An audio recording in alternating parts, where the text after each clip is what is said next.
नमस्कार, आजाद भारत न्यूज में आपका स्वागत है। आजमगढ़ जिले के मेहनगर तहसील क्षेत्र के तरवा थाना अंतर्गत उच्च प्राथमिक विद्यालय हंकारपुर हिंदू सम्मेलन और व सह भोज का आयोजन किया गया, जिसके मुख्य अतिथि हथिया राम के महंत भवानी नंदन यती महाराज जी व मुख्य वक्ता रमेश जी रहे।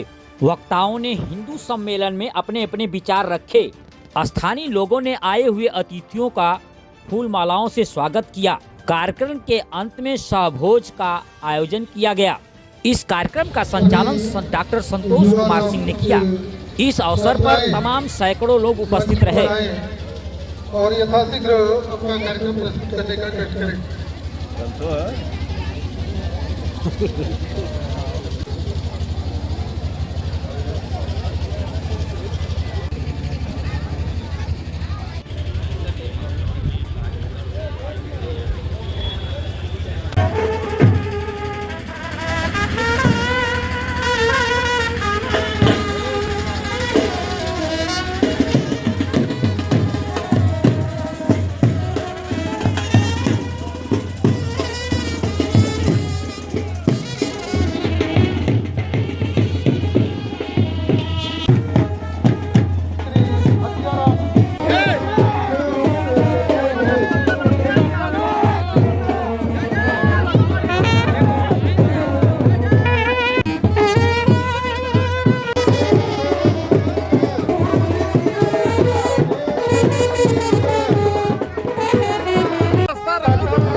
भाई साहब, जिनके बारे में थोड़ा सा मैं बताऊं कि आप 1981 में स्वयंसेवक बने।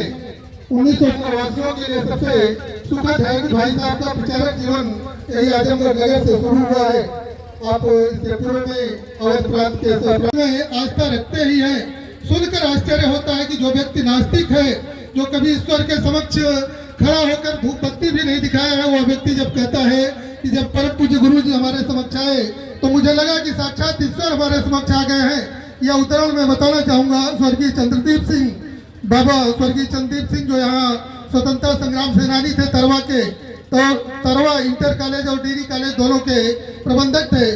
बाबा बताते थे कि जब वो लगभग 75 साल की उम्र में नहीं जलाई थी, लेकिन जब गुरु जी का दर्शन मिला तो गुरु जी के दर्शन मात्र से ही उन्होंने कहा कि जैसे लगा कि साक्षात ईश्वर हमारे सामने खड़े हो गए हैं, और तब से वो आस्तिक बन गए। यह गुरु जी की महिमा है। मिल जाता है तो एक बार गुरु जी के साथ हम लोग बैठे थे, गुरु जी चर्चा कर रहे थे कि जब गुरु जी बालक थे और एक बार पूज्य बुढ़ऊ महाराज जी से गुरु जी ने पूछा कि यह ध्यान योगी क्या होता है, तो पूज्य गुरु जी ने दुत्कार कर गुरु जी को वहां से हटा दिया कि अभी ध्यान योग जानने चले हो। और जब धीरे धीरे 10-12 साल समय बीत गया और 10-12 साल बाद गुरुजी ने बताया कि पूज्य गुरुजी महाराज ने कहा कि आओ तुमको आज ध्यान योग बताते हैं। तो मैं यह बात इसलिए बता रहा हूँ कि अगर गुरु का सानिध्य पाना है, गुरु के नजदीक जाना है, गुरु की कृपा का पात्र बनना है, तो हमारे अंदर इतना धैर्य होना चाहिए कि हम लंबे समय तक गुरु के सानिध्य में रहेंगे, तभी उनकी कृपा के पात्र बन सकेंगे। और भाई साहब का संबंध कितना प्रगाढ़ है, कि आज के कार्यक्रम के संदर्भ में तो मुझे यही नहीं समझ में आ रहा था कि गुरु जी के नाते प्रांत प्रचारक जी का यहाँ आगमन हुआ है, कि प्रांत प्रचारक जी के नाते गुरु जी का यहाँ आगमन हुआ है। जब वो आने वाले हैं तो आपने भी अपनी सहमति दे दी। और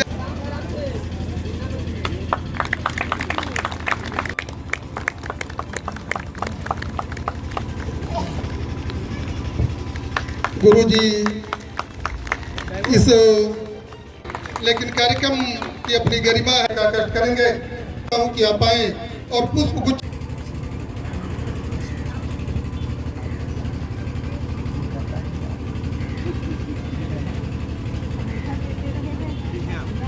सराय वृंदावन श्रीमान डॉक्टर भूपेंद्र सिंह जी, खंड सेवा प्रमुख, राष्ट्रीय स्वयंसेवक संघ तरवा। मैं आप सभी आग्रह करता हूं कि माल्यार्पण कर गुरु जी का स्वागत करने का कष्ट करें। इसी क्रम में श्रीमान यशपाल सिंह जी, आप भारतीय जनता पार्टी के करता हूं, गुरु जी का पुष्पगुच्छ प्रदान कर स्वागत करने का कष्ट करें। अमलेश सिंह जी, श्रीमान अमित सिंह सेक्रेटरी इस गांव के हैं, आपने कार्यक्रम में बड़ा सहयोग किया है। मैं आप सभी आग्रह करता हूं कि माल्यार्पण कर गुरु जी का स्वागत करने का कष्ट करें। श्रीमान अजय जायसवाल जी करें। श्रीमान लाल बहादुर यादव जी, मैं आप सभी आग्रह करता हूं कि गुरुदेव महाराज का माल्य। श्रीमान डॉक्टर विनीत सिंह करें।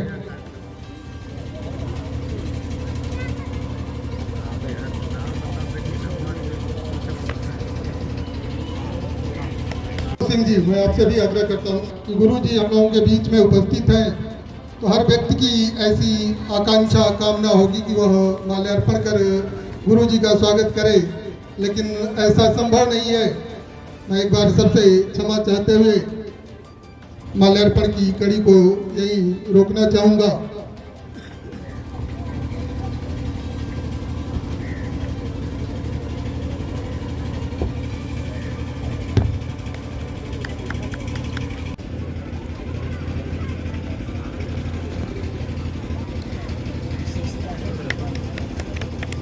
इसी कड़ी में गुरु जी, प्रांत प्रचारक जी से आग्रह करता हूं कि आपका भी स्वागत करने का कष्ट करें। श्रीमती पूजा जी और श्रीमान गोविंद सिंह जी, गुरु जी का माल्यार्पण कर स्वागत करते हुए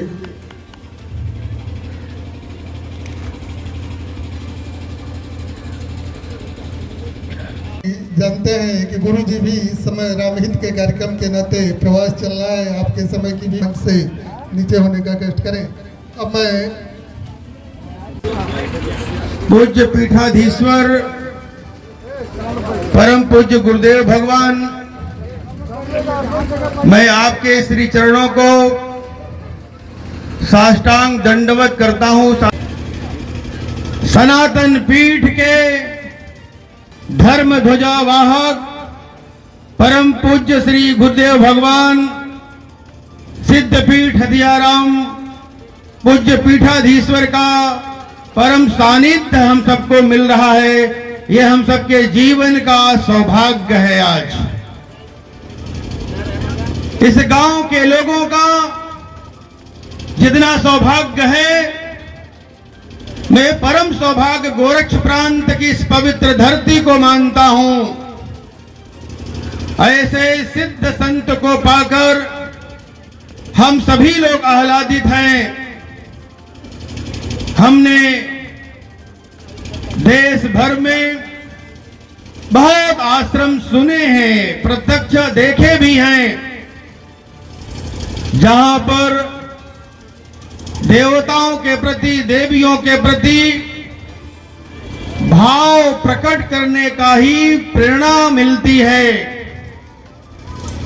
देव भक्ति प्रेरणा जहां जिस पीठ से मिलती है, लेकिन हिंदुस्तान के अंदर एक ऐसा भी सिद्ध पीठ है जहां देव भक्ति के साथ साथ देशभक्ति की भी प्रेरणा मिलती है, ऐसे सिद्ध पीठ को मैं नमन करता हूं, सादर चरण दंडवत करता हूं। ये हम सबका सौभाग्य है कि उस सिद्ध पीठ के निकटवर्ती गांव के हम हैं। शायद पूज्य गुरुदेव भगवान का इस पवित्र धरा पर जो आगमन हुआ है, ये गांव के लोगों का सौभाग्य है। बंधु माताओं, साधकों को तो बहुत को देखा होगा, साधना करते हुए लोगों को देखा होगा। एक ऐसे परम तपस्वी जिनके जीवन का प्रत्येक कण भगवती आराधना के साथ साथ भारत माता रूपी भगवती आराधना के लिए भी समर्पित रहता है, ऐसे पूज्य गुरुदेव भगवान को मैं श्रद्धा से नमन करता हूं, सादर प्रणाम करता हूं। जिससे सनातन धर्म ध्वजा की आयोजन हो रहा है, इस आयोजन के पीछे एक भाव है, धर्म की जय हो, अधर्म का नाश हो, प्राणियों में सद्भावना हो, विश्व का कल्याण हो। विश्व का कल्याण कब होगा? केवल धर्म की जय बोलने से विश्व का कल्याण नहीं होगा माता बहनों। विश्व का कल्याण होगा जब पापियों का सर्वनाश होगा, विधर्मियों का सर्वनाश होगा, धर्म की पुनर्स्थापना होगी, अधर्म का सर्वनाश होगा, तभी प्राणियों में सद्भावना आएगी, तभी विश्व का कल्याण होगा, तभी धर्म की जय होगी। धर्म की जय होने से केवल कल्याण नहीं होगा, धर्म की जय तब होगी जब अधर्म का नाश होगा। अधर्म के नाश के लिए ही पूज्य गुरुदेव भगवान का आगमन हुआ है। ये हमारे लिए सौभाग्य है, हमारे लिए इससे बड़ा अवसर नहीं। इस उद्देश्य से मर्यादा पुरुषोत्तम श्री राम योगेश्वर भगवान श्री कृष्ण की परिस्थितियां हैं। बांग्लादेश के अंदर हर दिन हिंदुओं के साथ भीषण अत्याचार हो रहा है। एक एक हिंदुओं को चुनकर निर्ममता पूर्वक मारा जा रहा है। दिन दहाड़े हिंदुओं को बर्बरता पूर्वक नरसंहार किया जा रहा है। बांग्लादेश शायद भूल चुका है, बांग्लादेश के निर्माण में हिंदुस्तान का योगदान है। बांग्लादेश समाप्ति का कारण भी हिंदुस्तान बनेगा अगर अपने आदतों पर बाज नहीं आया बांग्लादेश, तो बांग्लादेश का कहीं धरा पर विश्व के मानचित्र में स्थान नहीं होगा। इसलिए हिंदू समाज को जगना पड़ेगा, हिंदू स्वाभिमान को जगाना पड़ेगा, हिंदुत्व को जगाना पड़ेगा। हिंदुत्व जगेगा तभी विश्व जगेगा, तभी भारत जगेगा, तभी मानवता जगेगी, तभी सनातन की रक्षा होगी, तभी हिंदुत्व की रक्षा होगी।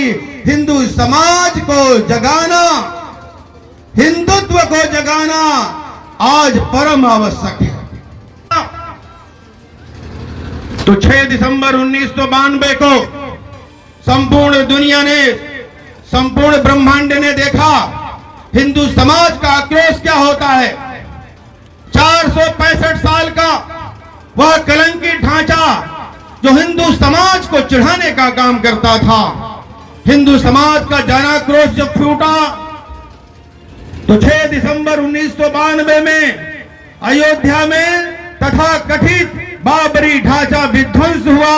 उसके पश्चात श्री राम जन्मभूमि पर भव्य मंदिर निर्माण की जो हमारी आकांक्षा थी वो पूरी हो गई। आज लाखों करोड़ों लोग संपूर्ण दुनिया से हिंदू समाज में, सनातन में एक भगवती के प्रति जो समर्पण भाव बढ़ा है, अयोध्या सहित काशी विश्वनाथ मंदिर, सिद्धपीठ, हदिया राम मठ, ऐसे सारे धर्म स्थलों पर सनातन प्रेमियों का जमावड़ा हो रहा है। ये हिंदुत्व का प्रखर जागरण ही तो है, ये हिंदुत्व का जागरण है। लोग कहते थे हिंदू समाज सो रहा है, हिंदू समाज अब सोया नहीं है, जग गया है। जहां पर अंग्रेजी नववर्ष के आगमन पर सारी रात 31 दिसंबर के मध्यरात्रि से 1 जनवरी तक क्या क्या नहीं होता था, लेकिन हिंदुत्व के जागरण ने उस आंग्ल नववर्ष को सनातन के चादर से ढककर और उसमें सनातन का परचम लहकाकर संपूर्ण हिंदुस्तान के सारे मंदिरों में 1 जनवरी को हिंदुत्व की लहर, सनातन की लहर पैदा हुई है। यह हिंदुत्व का जागरण है, यह सनातन का जागरण है। यही भव्य जागरण पूरे देश के अंदर, हिंदुस्तान के अंदर हो रहा है। माता बहनों, बंधुओं, आज देश के सामने कुछ चुनौतियां हैं। पूज्य गुरुदेव भगवान को हम लोग सुनने के लिए आए हैं।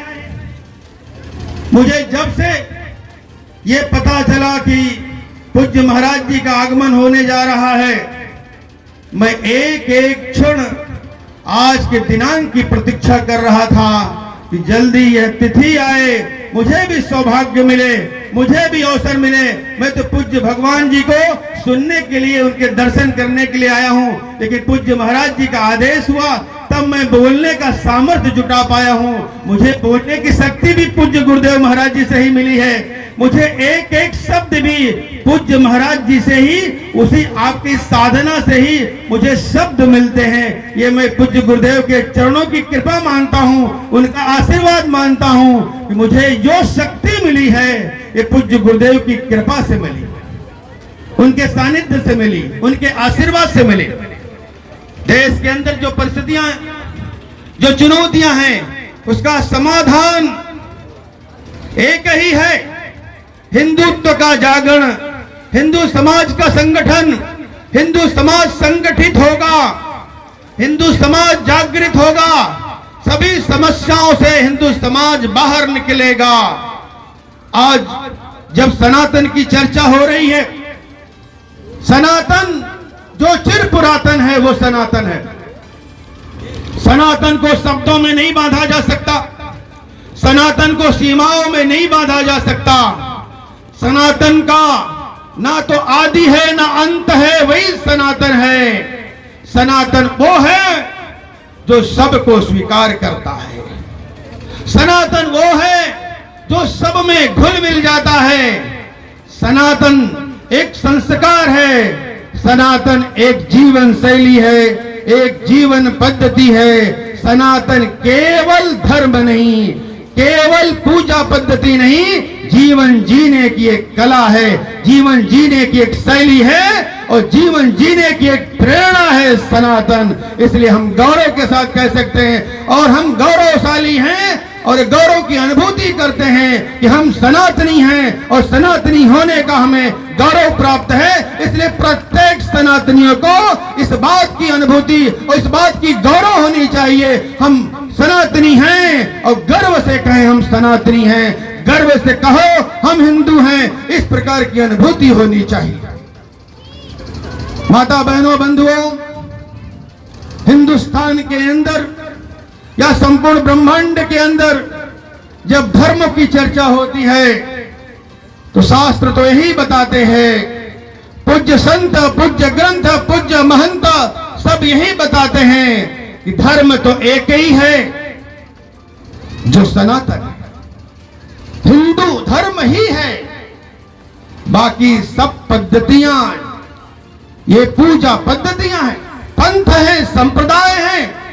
संपूर्ण सृष्टि में, संपूर्ण ब्रह्मांड में एक ही धर्म है, वो सनातन धर्म है। से सारी पूजा पद्धतियां हैं, सब मजहब हो सकते हैं, पूजा पद्धतियां हो सकती हैं, लेकिन धर्म तो एक ही है, वो सनातन धर्म है।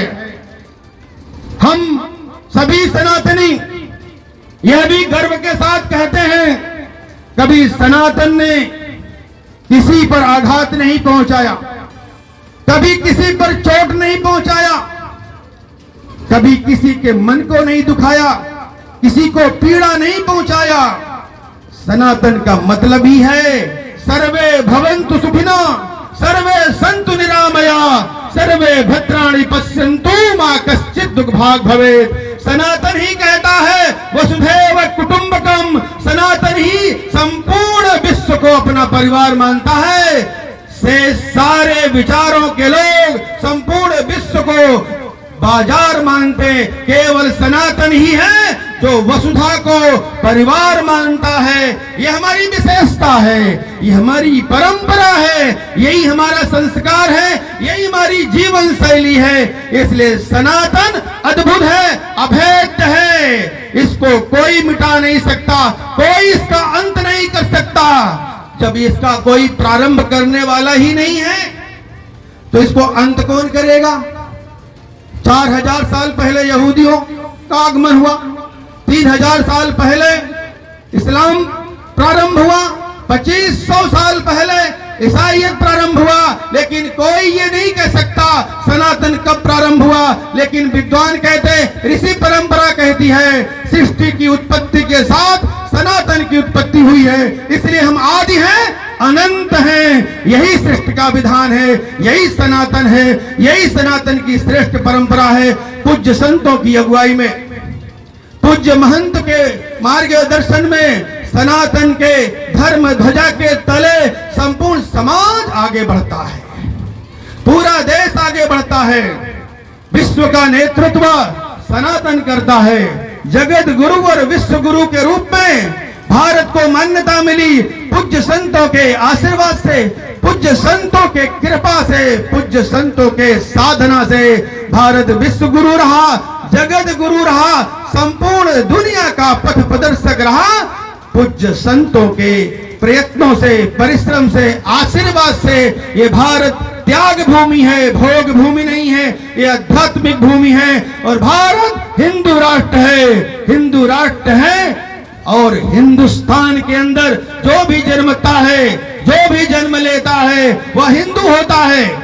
अमेरिका का व्यक्ति अमेरिकन बोला जाता है, पाकिस्तान में जन्म लेने वाला पाकिस्तानी बोला जाता है, रूस का रशियन बोला जाता है, चीन का चाइनीज बोला जाता है। वैसे हिंदुस्तान का हर व्यक्ति हिंदू कहा जाता है, हिंदुस्तानी कहा जाता है। इसलिए भारत हिंदू राष्ट्र है, हिंदुत्व ही राष्ट्रीयत्व है, क्योंकि सनातनी ही कहता है भारत माता की जय, हिंदू ही कहता है वंदे मातरम, वंदे मातरम का उद्घोष, भारत माता की जय का उद्घोष कोई और धर्मावलंबी नहीं करते, कोई और पंथ संप्रदाय के लोग नहीं करते। इसलिए राष्ट्रीय कौन है, आज इस देश के अंदर चर्चा होनी चाहिए, इस विषय पर चर्चा होनी चाहिए कि राष्ट्रीय समाज कौन है। तो राष्ट्रीय समाज हिंदू समाज है, सनातनी समाज है, क्योंकि भारत भूमि को माता के रूप में सनातनी ही मानता है, हिंदू ही भारत भूमि को मातृभूमि मानता है। इसलिए हिंदू ही राष्ट्रीयत्व है, हिंदुत्व ही राष्ट्रीयत्व है, हिंदू ही राष्ट्रीय पहचान है। क्योंकि मान बिंदुओं पर नदियों और पहाड़ों को, प्राकृतिक संपदाओं को हिंदू ही स्थान देता है। प्रत्येक धूलि के कण को शंकर मानता है हिंदू ही। इसलिए हिंदुत्व, हिंदुस्तान बना रहे, बचा रहे, इसके लिए हिंदू संगठन आवश्यकता महसूस किया था पूजनीय डॉक्टर हेडगेवार जी ने। 100 साल पहले जब संघ प्रारंभ हुआ था, पूजनीय विवेकानंद जी के विचारों से प्रभावित होकर स्वामी विवेकानंद जी ने कहा था, गर्व से कहो हम हिंदू हैं। पूजनीय डॉक्टर जी ने कहा हमें गर्व है, हम हिंदू हैं। लेकिन दुर्भाग्य देखिए, उस समय 100 साल पहले लोग कहते थे मुझे सनातनी ना कहो, मुझे हिंदू ना कहो, बदले में गाली दे दो, मुझे अच्छा लगेगा। लेकिन पूजनीय डॉक्टर जी ने पूज्य विवेकानंद जी के उन शब्दों और उनके जीवन के उन शब्द को स्वीकार करके इस देश के अंदर एक ऐसा संगठन प्रारंभ किया जिसका हेतु था संगठन गढ़े चलो, सुपंथ पर बढ़े चलो, भला हो जिसमें देश का का वो काम सब किए चलो। आ रही है आज चारों ओर से यही पुकार, हम करेंगे त्याग मातृभूमि के लिए अपार। कष्ट जो मिलेगा मुस्कुरा के सब सहेंगे हम, देश के लिए जिएंगे देश के लिए मरेंगे हम। ऐसा काम 100 साल पहले संघ ने प्रारंभ किया था। इन 100 सालों में देश के अंदर अभूतपूर्व परिवर्तन आया है। पहले लोग कहते थे हम देश के लिए मर जाएंगे मिट जाएंगे, लेकिन डॉक्टर हेडगेवार जी ने कहा था देश के लिए मरने वाले जितने श्रेष्ठ हैं उतने ही श्रेष्ठ देश के लिए जीने वाले लोग भी होते हैं। आज हिंदुस्तान के अंदर करोड़ों लोग ऐसे हो गए जो देश के लिए जी रहे हैं, देश के लिए मर रहे हैं, अपने प्राणों की बाजी लगाते हैं। तो देश के लिए जिए देश हित, मरे देश हित, तिल तिल कर गल जाना सीखें, कंटक पथ अपनाना सीखें। ऐसा जीवन इदम नमम इदम राष्ट्राय स्वाहा, ऐसा भाव लेकर के अपने जीवन को वतन के लिए समर्पित कर देते हैं। ऐसी प्रेरणा राष्ट्रीय स्वयंसेवक संघ ने जागृत की है। आज पूरा देश के अंदर हिंदुत्व के साथ साथ राम भक्ति के साथ साथ राष्ट्र भक्ति जागृत हुई है। यह हिंदुस्तान के अंदर एक बड़ा परिवर्तन है, ये बहुत बड़ा अंतर आया है। देशभक्ति और राम भक्ति से ही संपूर्ण दुनिया में भारत एक शक्ति के रूप में स्थापित होगी। देवभक्ति से देशभक्ति की ओर हमें बढ़ना है। देवभक्ति से देशभक्ति की ओर बढ़ने का आधार राष्ट्रीय स्वयंसेवक संघ है, और राष्ट्रीय स्वयंसेवक संघ के इन 100 सालों में देश के अंदर एक प्रचंड देशभक्ति का एक ज्वाला धधकाने का काम किया है, जिससे पूरा देश सुरक्षित है। पूज्य संतों के आशीर्वाद से आज हिंदुस्तान दुनिया के नेतृत्व के रूप में खड़ा हो रहा है, पुनः विश्व गुरु और जगत गुरु के रूप में स्थापित हो रहा है। आज मैं इतना ही निवेदन करके पूज्य गुरुदेव के श्री चरणों में अपना निवेदन और अपना आप सबके बीच में वचन और अपनी वाणी को विराम देते हुए, सभी को सादर प्रणाम करते हुए पूज्य गुरुदेव के श्री चरणों में अपना सादर निवेदित प्रणाम करते हुए अपने वाणी को विराम देता हूं। धन्यवाद।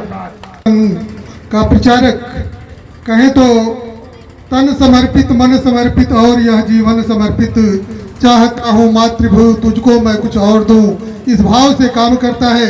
ऐसे आदरणीय प्रांत प्रचारक जी का मैं फिर से धन्यवाद देता हूं, और बड़ी ही विनम्रता के साथ परम पूज्य गुरुदेव जी से आग्रह करता हूं कि आप अपने आशीर्वचन से, अपने अमृत रूपी वाणी से हम लोगों को सिंचित करने का कट करें।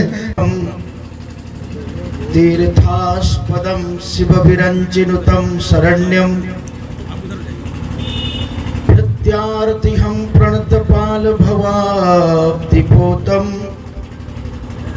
वंदे महापुरुष ते चरणारविंदम। प्रेम से बोलिए बुढ़िया मैया की जय। गोरक्षपुर प्रांत के प्रांत प्रचारक आदरणीय रमेश जी, मेरी दाहिनी संचालक मास्टर साहब जो इंटरमीडिएट कॉलेज के लेक्चरर हैं, तथा डॉक्टर रत्नाकर त्रिपाठी जी और संघ के लोकप्रिय स्वयंसेवक जन, हमारे जिला प्रचारक जी, मंडल अध्यक्ष जी, कार्यवाहक जी, हमारे रणधीर जी, मेरे साथ आए हुए सत्य प्रकाश जी, मेरे साथ जिस गांव के प्रवास पर मैं कार्यक्रम कर रहा था, हुरमुजपुर ग्राम सभा के आए हुए तमाम, यहाँ पर बैठा हुआ एक काफी बड़ा शिष्य समुदाय का एक दल है, जिन्होंने भारतीय संस्कृति को चार चांद लगाने के लिए, मर्यादा पुरुषोत्तम भगवान श्री राम के आदर्शत्व को स्थापित करने के लिए, जिन्होंने यहाँ पर आरती और पुष्पों से पुष्प वृष्टि करने का मन बनाया। ऐसे भारत की उन कुमारिकाओं में मैं भारत का भविष्य देख रहा हूं, जो जीजाबाई का रूप लेगी, अहिल्याबाई का स्वरूप बनेंगी, लक्ष्मीबाई का स्वरूप बनेंगी, गीता, गायत्री और सावित्री बनेंगी, अरुंधति बनेंगी, सीता बनेंगी, सावित्री बनेंगी।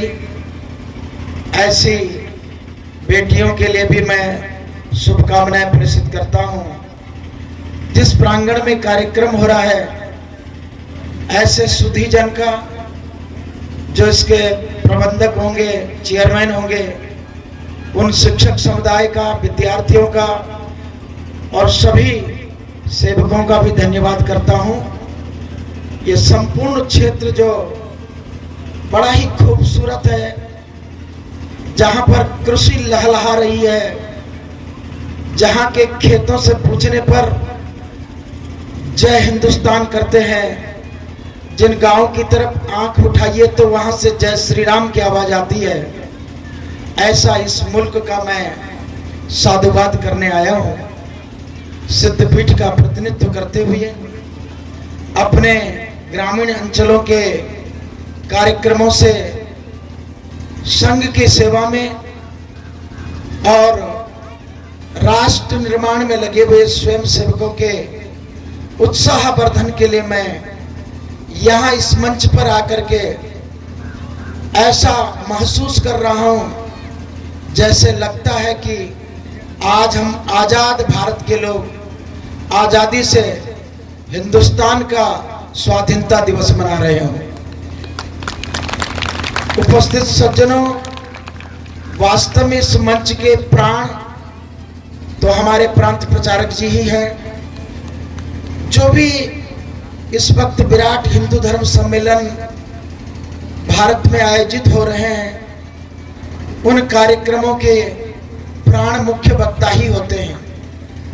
और आज के इस कार्यक्रम के मुख्य वक्ता आदरणीय प्रांत प्रचारक जी ही हैं। जो उन्होंने कह दिया, मुझे लगता है कि गागर के अंदर सागर समा गया, केवल डुबकी लगाने की जरूरत है। जैसे चाशनी में से जलेबी मीठी बनकर निकलती है, वैसे इनके भाषण की चाशनी में अगर गोता लगाएंगे तो मुझे लगता है कि हिंदू की प्योरिटी बनती है। और मैं तो मुख्य अतिथि के रूप में आमंत्रित हूं। मैंने कहीं पढ़ा था, लिखा पढ़ा है कि अतिथि वही अच्छा है जो कम बोले और कम खाए।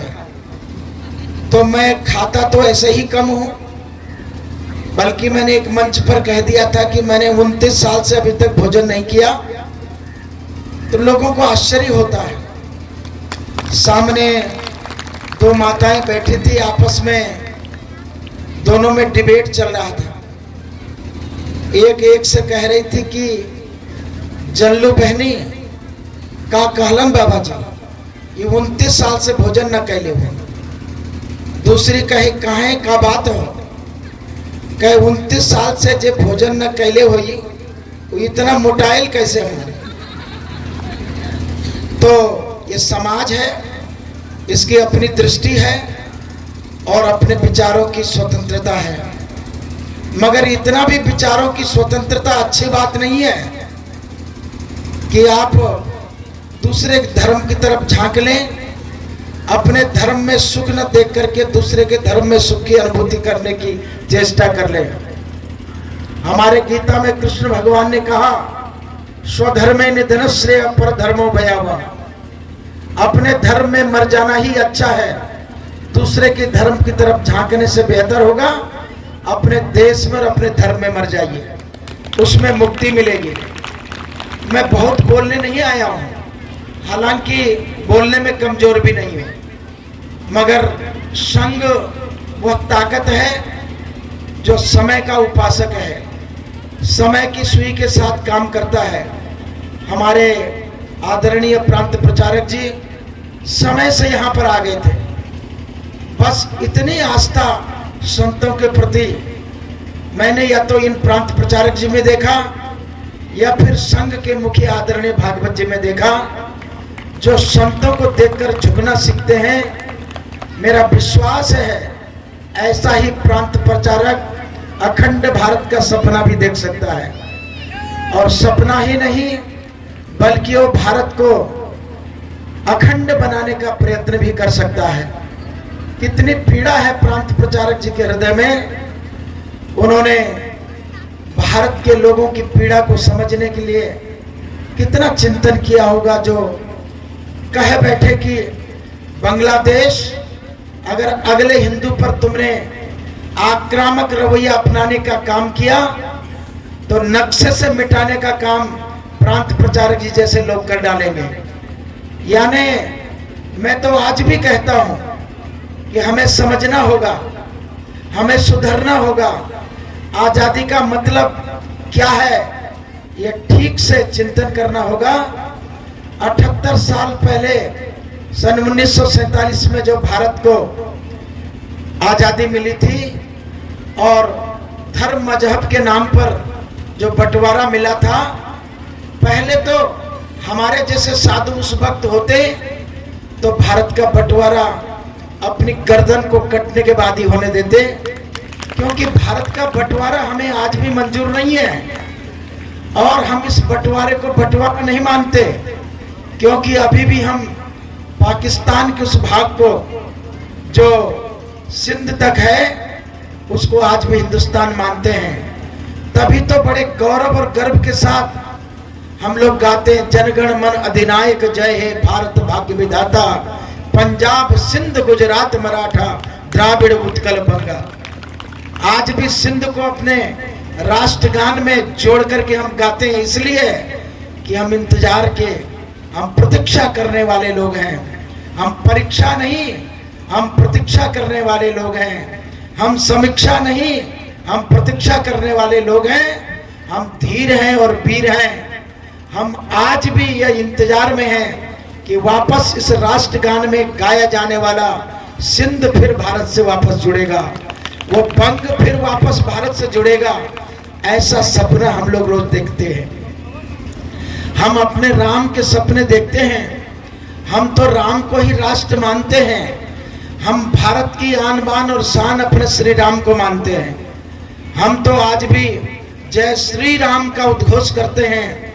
भारतीयों से अपने अपने मकान पर सब कुछ हटाकर श्री राम लिखने का निर्देश देते हैं, क्योंकि हम लोग हनुमान के पुजारी हैं। हम लोग जब विपत्ति आती है, संकट आता है, भय आता है, दुख घर में आता है, तो जय हनुमान ज्ञान गुण सागर, जय कपीस तिहुँ लोक उजागर, हम हनुमान चालीसा पढ़ने वाले लोग हैं। मैं बहुत बोलने के मूड में नहीं आया हूं, क्योंकि मैं जहां कार्यक्रम छोड़ के आया हूं वो लोग पीछे पीछे मेरे यहां तक चले आए कि पता नहीं कहीं बाबा जी लौटे कि न लौटे।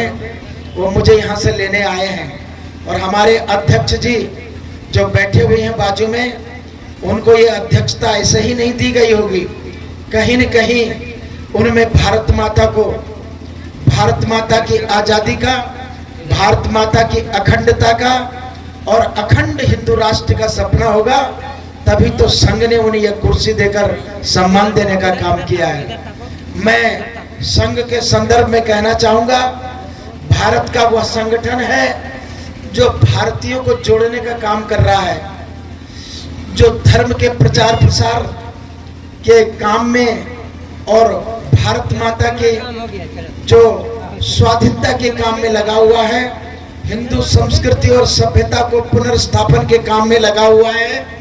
मैं इन मंचों से एक बात कह के जाना चाहता हूं, ये राष्ट्रीय स्वयंसेवक संघ के जो स्वयं सेवक हैं या जो प्रचारक हैं, इन्हें कोई साधारण व्यक्ति मत समझिएगा।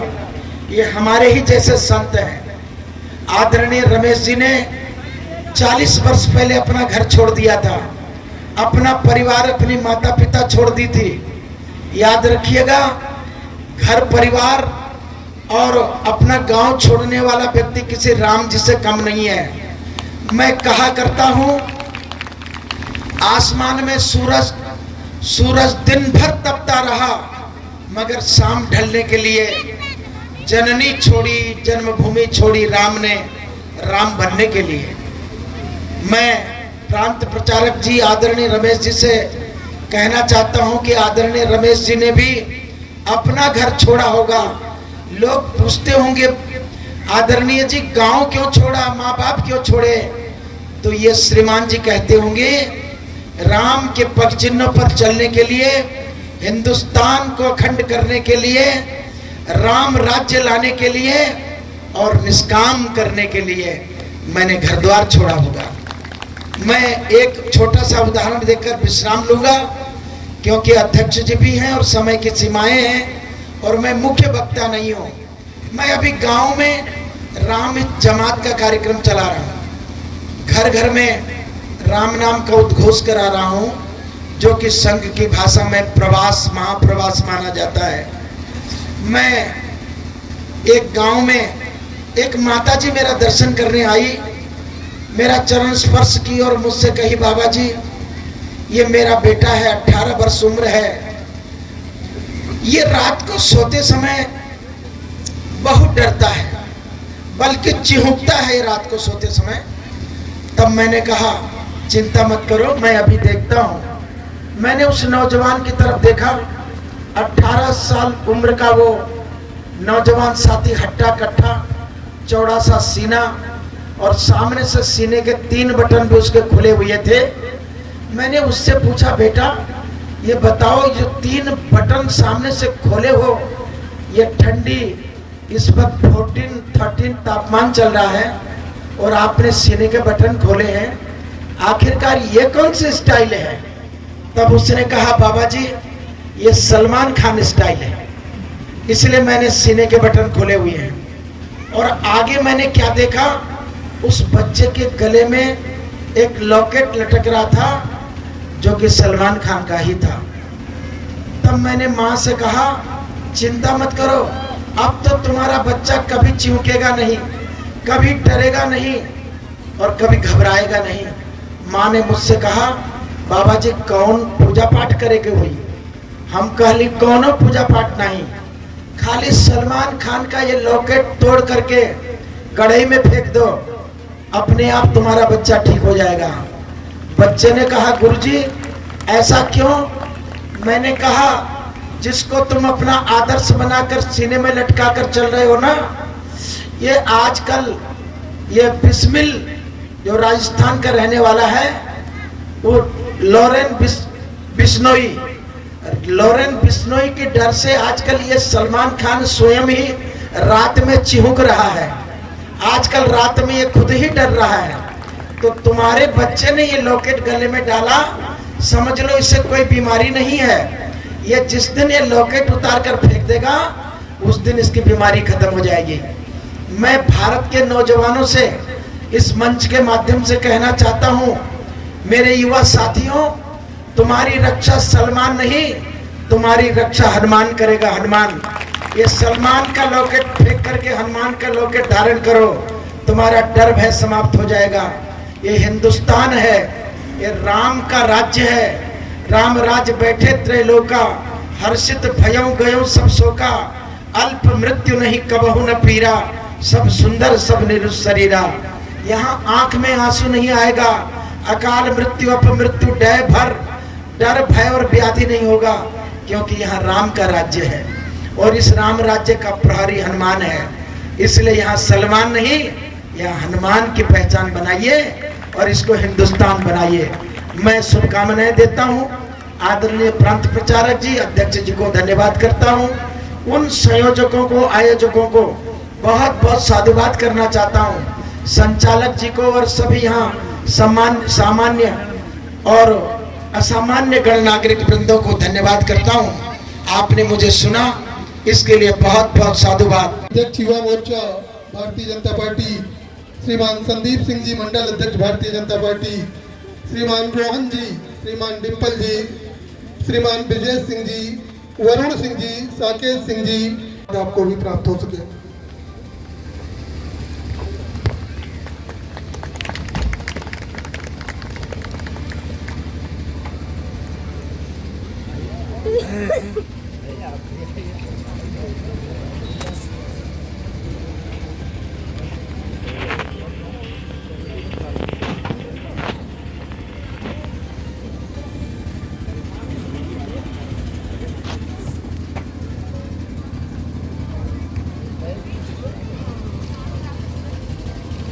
श्रीमान अरुण सिंह जी, अध्यक्ष किसान मोर्चा, मैं आपसे भी आग्रह करता हूँ कि आप आ जाए।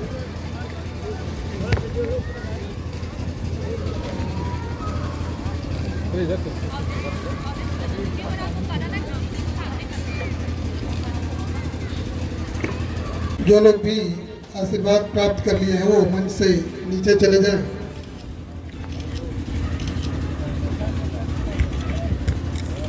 इसके बाद कल्याण मंत्र होगा।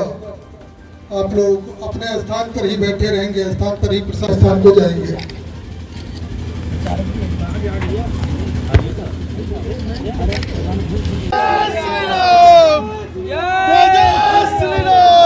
सब करते हुए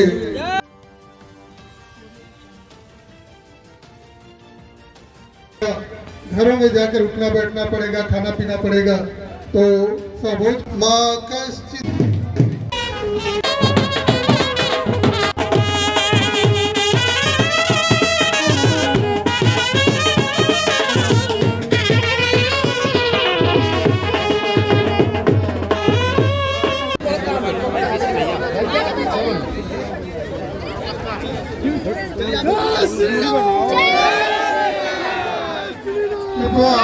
गुरुदेव के मार्ग में बाधक बनने का प्रयत्न करें। आप सभी गुरु जी के मार्ग में बाधा उत्पन्न करने का प्रयत्न करें।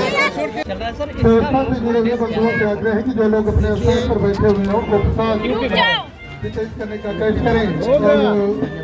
महाप्रसाद की जहाँ व्यवस्था हो उधर सबको ले जाने का प्रयास करें। मैं लगभग 30 वर्षों से हिंदू सम्मेलनों में लगा हुआ हूँ। मैं तो जब भी बंद करा दीजिए तो गैर राजनीतिक रूप से सभी लोग जहाँ अपने जगह पे खड़े हो जाएंगे। आप हिंदू धर्म की समृद्धि की बात करता हूँ। मेरे लिए ये नया काम नहीं है, पर आजकल पूरे भारत में जो हिंदू प्रताड़ित हो रहे हैं, जैसे बांग्लादेश की घटना की जिक्र हमारे आदरणीय प्रांत प्रचारक जी ने मंच पर की थी, उस तरीके की घटनाएं देश दुनिया में हिंदुओं पर अत्याचार न हो, उसके लिए हिंदुओं के स्वाभिमान को जगाना और उन्हें संगठित करने का जो ये आयोजित किया जा रहा है, ये भारत के लिए बड़े गौरव की बात है और हिंदुओं के लिए बड़े गर्व की बात है। गुरु जी के मुखार से लगातार एक चीज़ हम लोग अगल बगल के लोगों के जो कामना लेके आते हैं वो भी बहुत चकित हो जाते हैं कि आजमगढ़ और गाजीपुर संत ऋषियों की धरती। तो इससे क्या लगता है गुरुजी, यहाँ से कितना तापमान? ये आश्रमगढ़ है, इसका नाम आश्रमगढ़ है। यह आश्रम आप ही ने कहा ना, ये ऋषि मुनियों की धरती है और ऋषि मुनि महात्मा तो आश्रमों में रहते हैं। आजमगढ़ कहाँ से हो गया? ये आश्रमगढ़ इसका नाम। और ये गाजीपुर है, गाजीपुर नहीं है। ये राम जी के गुरु जी विश्वामित्र जी के पिताजी का यहाँ गांव है। ये गाजीपुर ऋषि की तपस्थली है, वो गाजीपुर है, ये आश्रमगढ़ है। हम नाम बदलने वाले लोग नहीं हैं। हमारी सब सभ्यता और संस्कृति को मुगलों ने, आक्रांताओं ने आकर उलट कर दिया। अब धीरे धीरे पन्ना पलट रहा है। तो ये आश्रमगढ़ आगे से कहा करिएगा। और मेरे हिसाब से इस हिसाब से चलेगा तो फिर से कहीं ना भारत स्वाभिमान को प्राप्त करेगा।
छोड़ दे लेडीज बोला